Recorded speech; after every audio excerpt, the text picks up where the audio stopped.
Hi everyone, welcome to another episode of Real Talk with Glow. My name is Gloria Gift. Today I want to say to you to look before you leap. I want to say to you not to get into a relationship with a notion that you can change anybody, because unfortunately God hasn't given you the mandate to change a human being. He has given you the power to make choices, okay? But you cannot change a human being. So by all means, look before you leap. Do not jump in to any relationship when you see a person's imperfection that you cannot cope with. If you don't love somebody well enough to love them with their imperfections, don't bother yourself. High blood pressure is real. Fall down and die is real. There are lots of things happening because we have refused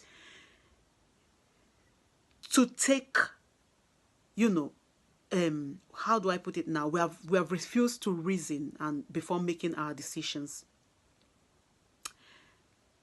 I have a story about a couple who moved into Ireland, who had come from a different country that I'm not going to say the name of the country. I'm not permitted to say that.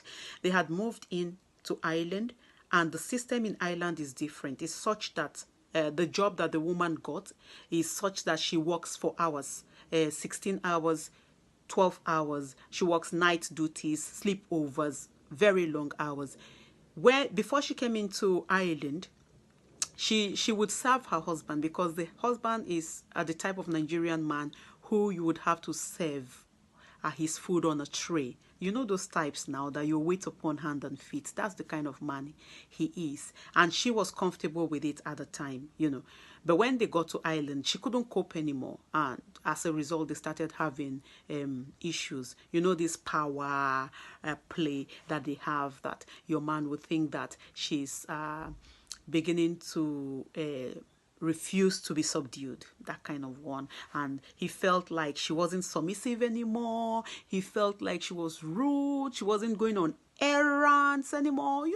But she wanted him to do those little things himself. Warm his food, heat up his food in the microwave, make his cup of tea himself, and, tidy up after himself. He thought that was disrespectful.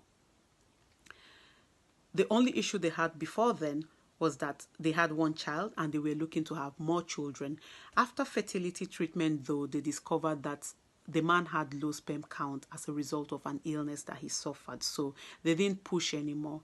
But when this problem, the marital problem they had, lingered on, he went on holidays to Nigeria and hooked himself up with a girl less than half his age. Who bloody does that?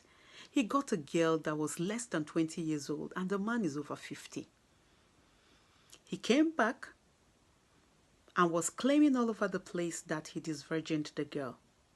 Long story short, he went to Nigeria when the girl had a baby, stayed back, left his work, stayed for 3 months, and when he came back, he noticed that there was a little change with their relationship, and he decided to go back to pay a surprise visit for the girl.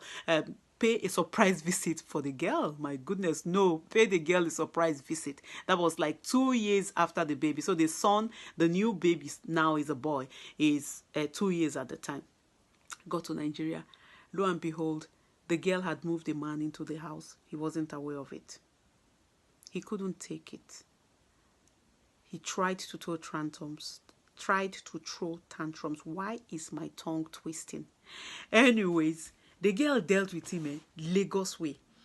He did the DNA and discovered that the child wasn't his, because the girl rubbed it in his face.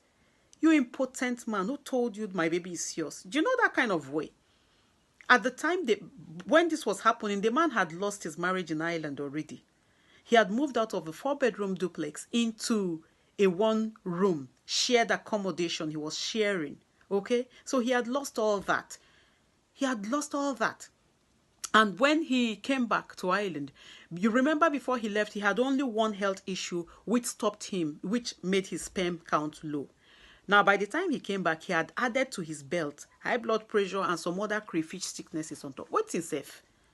When he came and was shouting all over the place that he bolingoed the girl, that he disvirgined the girl, how can you be over 50? One at the 4-person hand now, brosses. Why wouldn't you know that you were the one who disvirgined the girl? It's crazy. I'm not a man. I don't know how this shit works, but my goodness. Plus, I'm too holy.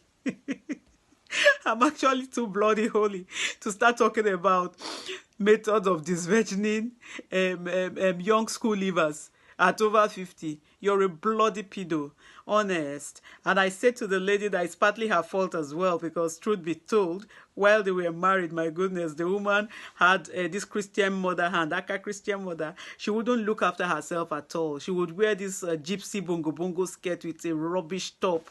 My goodness. And then she kept going like that. Only God knows what will be.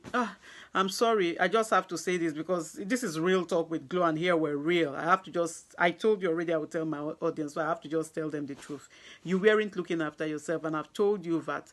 So that is the case. So what I'm saying here now is, look before you leap. Whatever you will knock on, you don't have the power to stop a man from smoking or womanizing or drinking or whatever. You don't. You don't have a power from changing a traditional man, a man who is traditional. Who gave you the mandate to change him? You can't. So just stick with what you can cope with, okay? And enjoy life. This life is sweet.